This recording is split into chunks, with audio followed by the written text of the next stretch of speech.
প্রিয় দর্শক, সাজ্জাদ কাদিরের প্রীতি এবং শুভেচ্ছা নিন। এই মুহূর্তে আপনাদের সামনে কথা বলতে এসেছি। আওয়ামী লীগের দুরবস্থায় ভারত কি বিএনপির উপর নির্ভর করতে চাইবে, এই প্রসঙ্গটি নিয়ে কথা বলবো।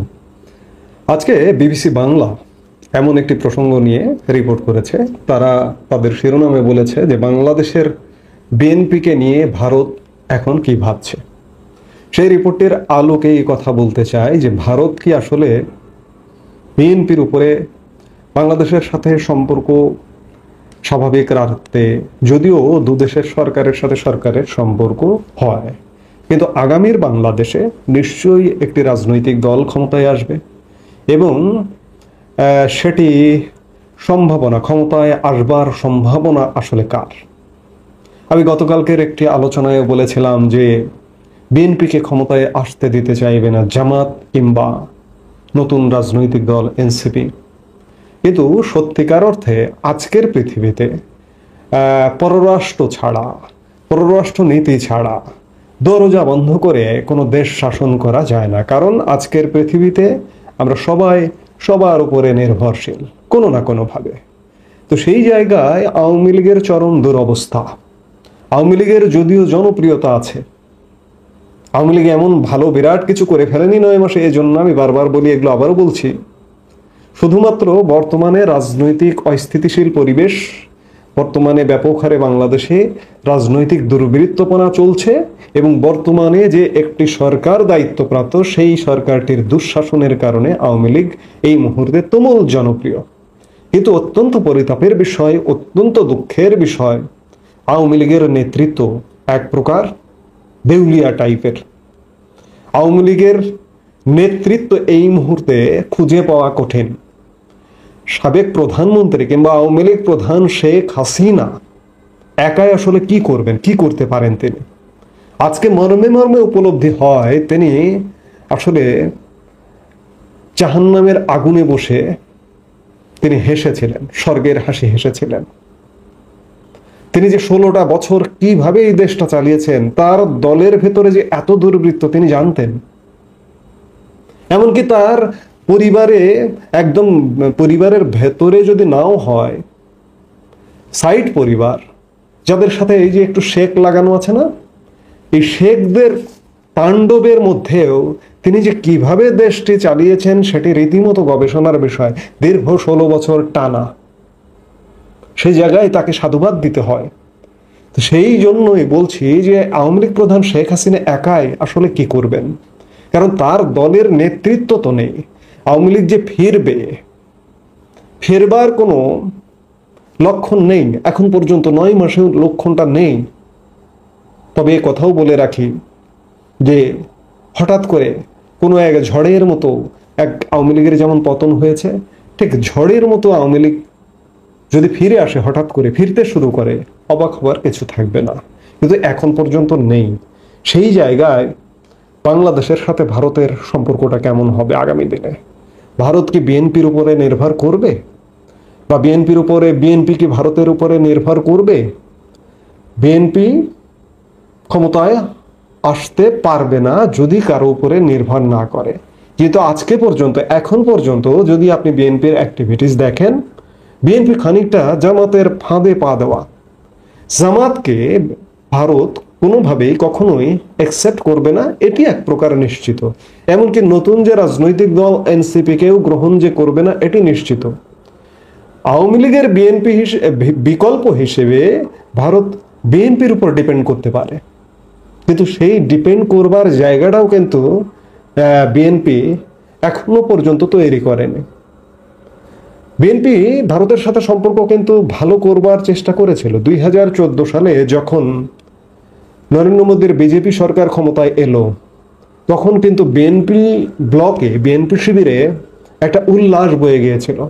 বিএনপি ভেবেছিল যে দীর্ঘদিন যাবৎ কংগ্রেসের সাথে আওয়ামী লীগের একটি ঐতিহাসিক সম্পর্ক আছে, সেই জায়গা থেকে যেহেতু বিজেপি ক্ষমতায় এসছে, সেই জায়গা থেকে বিএনপি বিজেপির কাছ থেকে আনুকূল্য পাবে।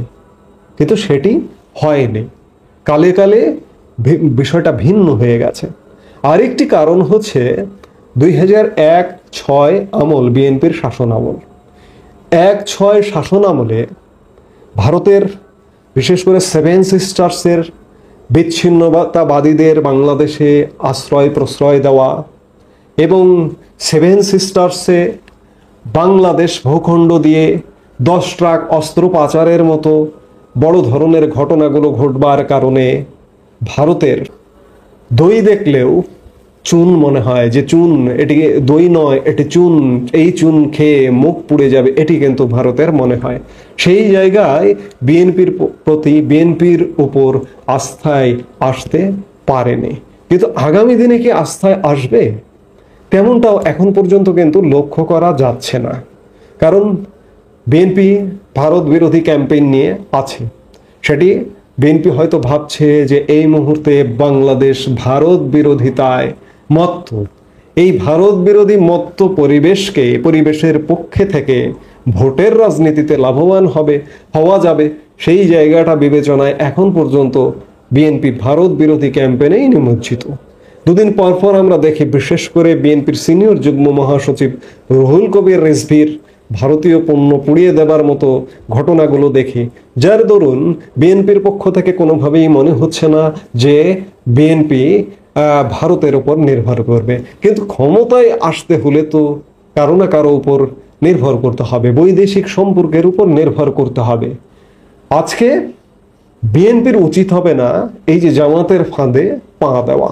যদিও এই মুহূর্তে জামাত বিএনপির দৃশ্যমান দূরত্ব লক্ষ্য করা যাচ্ছে। এই দূরত্বের জায়গা থেকে ভারত ভাবতে পারে যে না, বিএনপির উপর আমরা ডিপেন্ড করব, যেহেতু আওয়ামী লীগ ফিরতে পারছে না। কিন্তু এই সুযোগটা বিএনপি কি নিচ্ছে, বা বিএনপি কি সহসা নেবে? যদি নেয় তাহলে বিএনপি লাভবান হবে। কারণ ভারতকে বাস্তবতার নিরিখে যদি আপনি আসেন, কিন্তু আপনি যদি মূর্খতন্ত্রের দিকে যান সেটি ভিন্ন বিষয়। যে আমরা ভারত বয়কট, ভারতকে ছাড়া আমরা চলবো, এটি একটা অবিশ্বাস্য ঘটনা, অবাস্তব ঘটনা। নানা কারণে আমরা ভারতের উপর নির্ভরশীল। আপনি তো বাংলাদেশ বর্ডার ক্রস করে অন্য কোনো দেশেই যাইতে পারবেন না ভারতকে বাদ দিয়ে। তাহলে আপনি ভারতকে বাদ দেবেন কিভাবে? সেই বাস্তবতা যদি বিএনপি উপলব্ধি করে, তাহলে সেই জায়গায় এই যে এরা জামাত কিংবা নতুন রাজনৈতিক দল বিএনপিকে যতই ক্ষমতায় আসতে দিতে চাক বা না চাক, বিএনপি কিন্তু সুবিধাজনক জায়গায় থাকবে। এবং বিএনপির সুবিধাজনক জায়গায় যাবার কিন্তু সুযোগ আছে। সেই সুযোগটা এখন বিএনপি কিভাবে কাজে লাগাবে, সেটি একটি গুরুত্বপূর্ণ বিষয়।